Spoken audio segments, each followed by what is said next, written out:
Have you ever wondered about the global impact of a tiny mosquito bite? Specifically, the bite that leads to dengue fever? This seemingly insignificant action has profound repercussions, rippling across the globe. Dengue fever is not just a tropical disease anymore. According to the World Health Organization, it's estimated that almost half of the world's population is now at risk. That's right, half. Each year, up to 400 million infections are reported, and about 1 in 4 people infected with dengue will get sick. The disease claims the lives of thousands annually, with a mortality rate that has unfortunately been on the rise. Its geographical reach is ever expanding, crossing borders and continents, from Asia to the Americas and even parts of Europe and Africa. Today, we delve into the intricate tale of dengue fever, the mosquito, and the virus that connects them. Welcome to a journey that will take us deep into the world of science, revealing the epic battle between man and mosquito and the microscopic war within. Our tale begins with the humble mosquito, a creature whose existence is far more complex than we might think, a life that evolves in a 4-stage cycle: egg, larva, pupa, and adult. Each phase teeming with unique characteristics and functions that contribute to the survival of the species. Our journey starts with the mosquito's first stage, the egg. Deposited in stagnant water, these tiny specks of life patiently wait for the right conditions to hatch. Their resilience is noteworthy, capable of surviving dry conditions for several months. Next comes the larval stage, a period of rapid growth and development. The mosquito larvae, or wrigglers as they're often called, spend most of their time feeding on organic matter in the water, preparing for the imminent transformation. The third stage, the pupal stage, is akin to a chrysalis phase in a butterfly's life. Here, the mosquito undergoes a metamorphosis, transforming from a water-dwelling creature into an agile, airbound adult. And finally, we arrive at the adult stage, where the mosquito takes to the skies. But not all mosquitoes are created equal. Among the thousands of species, there's one that holds a peculiar significance to us: the Aedes aegypti.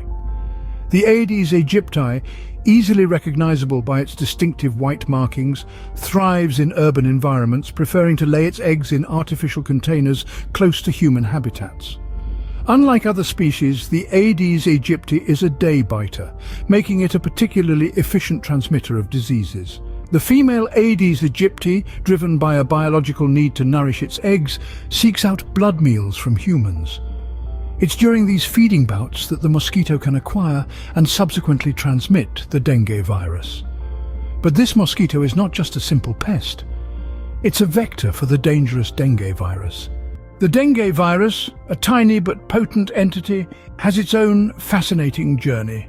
Nestled in the proboscis of the Aedes mosquito, it waits patiently for the insect to take its next blood meal. This is the first step in its life cycle, a passage from mosquito to human where it will replicate and wreak havoc. The virus enters the mosquito when it feeds on an infected human. In the mosquito's midgut, the virus finds a conducive environment for its replication. It multiplies, spreading throughout the mosquito's body, ultimately concentrating in its salivary glands. Now the mosquito has become a reservoir of the dengue virus, ready to pass it on to its next human host during a blood meal. The virus's journey continues when it is introduced into the human body. It enters the bloodstream, attacking white blood cells, and uses these cells to replicate further. Upon successful replication, the infected cells burst open, releasing new viruses that go on to infect more cells. This cycle continues, leading to a rapid increase in the number of infected cells, which is when the symptoms of dengue fever begin to appear. But not all dengue viruses are created equal. There are in fact 4 distinct types of dengue viruses, each causing slightly different manifestations of the disease: dengue fever, dengue hemorrhagic fever, dengue shock syndrome, and an asymptomatic form. Each type carries a unique profile, yet all share the same ability to cause immense discomfort and, in serious cases, life-threatening complications. The dengue virus, from its humble beginnings in the mosquito's gut to the complex interplay within the human body, makes a journey that is both captivating and terrifying. Its ability to multiply rapidly and cause severe disease, coupled with its propensity to morph into 4 different types, underscores its potency. The dengue virus, though minuscule, carries a weighty impact that spans the globe. It's a tiny entity with a monumental reach, a testament to the fact that size doesn't always equate to power. The dengue virus, in its microscopic form, manages to leave a colossal footprint in its wake. When the mosquito and the dengue virus intersect, a potent cocktail is formed. This pivotal meeting happens when a female mosquito, in her quest for nourishment, feeds on a human already infected with the dengue virus. The virus seizes this opportunity to hitch a ride into the mosquito, marking the beginning of a symbiotic relationship that's detrimental to us humans.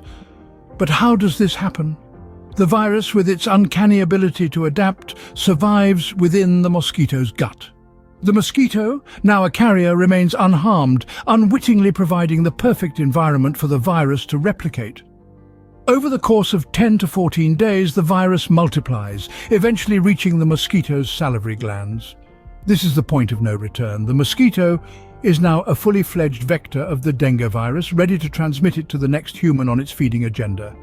So, the mosquito bites again, but this time it's not just taking, it's also giving. As it pierces the skin, the mosquito injects saliva to prevent blood clotting. Along with this saliva, the dengue virus is also deposited into the human bloodstream. The virus, like a well-trained infiltrator, swiftly begins to invade cells within the human body, marking the onset of infection. The human body, however, is not defenseless. Upon detecting the foreign invader, it launches an immediate immune response. White blood cells, the body's frontline soldiers, try to fend off the attack. Fever spikes, a sign that the body is putting up a fight. But the dengue virus is a formidable adversary, known for its ability to evade and manipulate the human immune system. In this dance between the mosquito, the virus, and the human immune system, the stakes are high. Each interaction, each bite, could potentially lead to a full-blown case of dengue fever. This intersection of mosquito and virus sets the stage for the battle that rages within the human body. This battle, its outcomes, and the global efforts to prevent it will be the focus of our next segment. Dengue fever, the result of this mosquito-virus interaction, is a battle fought within the human body. This malicious dance between the virus and the immune system begins with a mosquito's bite, injecting the dengue virus directly into the bloodstream. The symptoms that follow, usually appearing 4 to 10 days after infection, are the outward manifestations of this internal struggle. In the early stages, dengue fever can present much like a severe flu. High fever, severe headaches, pain behind the eyes, joint and muscle pain, fatigue, nausea and rash are common symptoms. This is the acute phase, the body's initial response to the invading virus. It is at this stage that the immune system is fully mobilized, releasing a flood of white blood cells and antibodies to combat the viral intruder. However, the dengue virus is cunning, capable of hiding within cells and evading the immune response. In some cases, the virus can trigger a severe form of the disease known as dengue hemorrhagic fever, or DHF. This is characterized by bleeding, blood plasma leakage, and low platelet count. It is a potentially fatal condition that requires immediate medical intervention. Treatment for dengue fever is primarily supportive, focusing on relieving symptoms and maintaining the patient's fluid balance. There is currently no specific antiviral treatment for dengue, although research is ongoing in this area. However, early detection and access to proper medical care can significantly lower the risk of complications and death. Vaccines, too, are an important part of the fight against dengue. The first dengue vaccine, Dengvaxia, was approved in 2019 and is now available in several countries. However, its use is complex due to the unique characteristics of the dengue virus, and it is not a complete solution. Research into more effective and universally applicable vaccines continues. Dengue fever, a complex and cunning adversary, poses a significant global health challenge.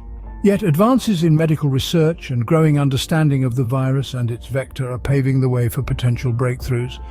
While the battle may be won, the war against dengue fever continues. Across the globe, scientists, doctors and ordinary people are joining forces to fight dengue fever.